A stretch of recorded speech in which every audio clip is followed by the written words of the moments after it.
हरे कृष्ण। हम लोग जप यज्ञ भगवान की महिमा का विस्तृत वर्णन नामक पुस्तक से चर्चा कर रहे हैं। हम इसके प्रथम भाग हरिनाम का महात्म्य के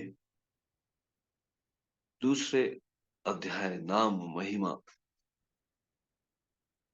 में विभिन्न शास्त्रों से नाम महिमा चर्चा कर रहे हैं। अग्नि पुराण में कहा गया, हरे कृष्ण कृष्ण कृष्ण हरे हरे, रटंती हेलया वापी ते कृतार्था न संशया। हरे कृष्ण कृष्ण कृष्ण हरे हरे, हरे राम राम राम हरे हरे। इस महामंत्र का जो लोग अवहेलना पूर्वक भी उच्चारण करते हैं, यदि ध्यान से नहीं भी करते, तो भी वे कृतार्थ हो जाते हैं।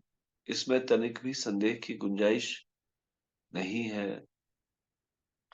जब हम इस प्रकार से पढ़ते हैं कि अगर कोई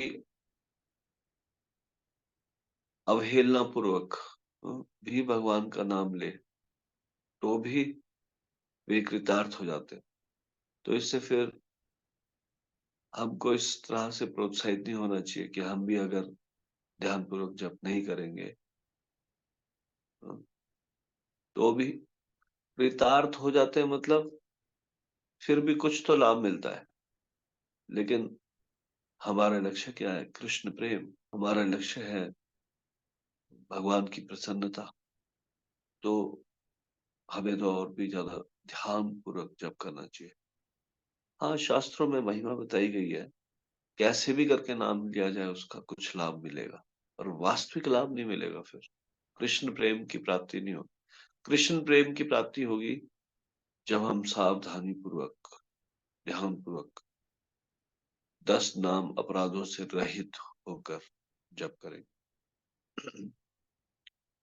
ब्रह्मांड पुराण में बताया गया, महापातक युक्तोपि कीर्तयत्र निशम हरिम, शुद्धांतः करणो भूत्वा जायते पंक्ति पावनः।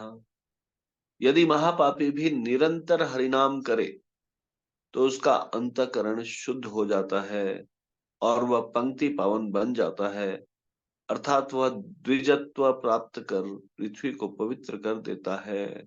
नृसिंह तापनी में बताया गया, यथा यथा हरेर नाम कीर्तयन्ति स्म नारकाः, यथा तथा हरो भक्ति मुद्वहन्तो दिवम ययुः। अतिशय नारकी व्यक्ति भी जहां जहां श्री हरि का नाम कीर्तन करते हैं, वे उन उन स्थानों में ही हरि के प्रति भक्ति प्राप्त कर दिव्य धाम में गमन करते हैं। स्कंद पुराण। यजुस्तात मासाम पठ किंचन, गोविंदेति हरेर नाम गेयम गायस्व नित्यशः। ऋक, साम और यजु आदि वेदों के पठन पाठन की कोई आवश्यकता नहीं। केवल श्री हरि का गोविंद नाम ही संकीर्तन करने योग्य है। तुम निरंतर यही करना। तो यहाँ पे हरि नाम कीर्तन की महिमा वेद पाठ से भी बढ़कर बताई गई है। वेद पाठ से ज्यादा महत्वपूर्ण है हरिनाम का उच्चारण करना। फिर वामन पुराण में बताया गया कैसे हरिनाम सभी तीर्थों से बढ़कर है। तीर्थ स्थान में जाने की महिमा से भी ज्यादा महिमा है नाम का उच्चारण करने। यहाँ पे बताया गया, तीर्थ कोटि सहस्त्राणि तीर्थ कोटि शतानि च, तानि सर्वाण्यवाप्नोति विष्णुर नामानि कीर्तना।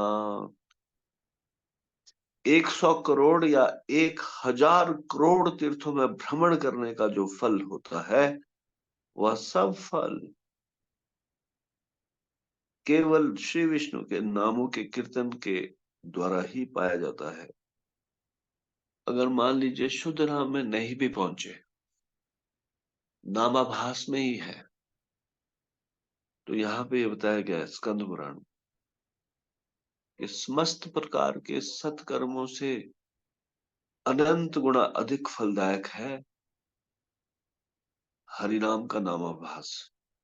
स्कंद पुराण में कहा गया, गौ कोटि दानम ग्रहणे खगस्य प्रयागंगोदकल्पवासः यज्ञायुतम मेरु सुवर्ण दानम गोविंद कीर्तन समा शतांशे है।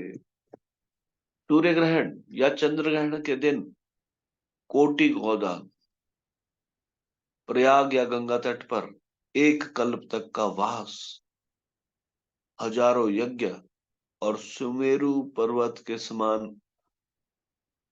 ऊंचे सोने के पर्वत का दान, यह सब कुछ श्री गोविंद नाम के कीर्तन के 100वें भाग के बराबर भी नहीं हो सकता। तो किसी सत्कर्म को करने के प्रयास करने की बजाय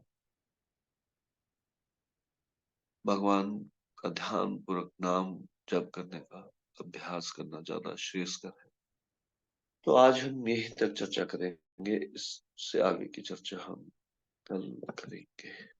श्री जप यज्ञ की जय, श्री हरिनाम संकीर्तन की जय, श्री नाम प्रभु की जय, शिल प्रभुपाद की जय, निताई गौर प्रेमानंदे, हरि हरि बोल।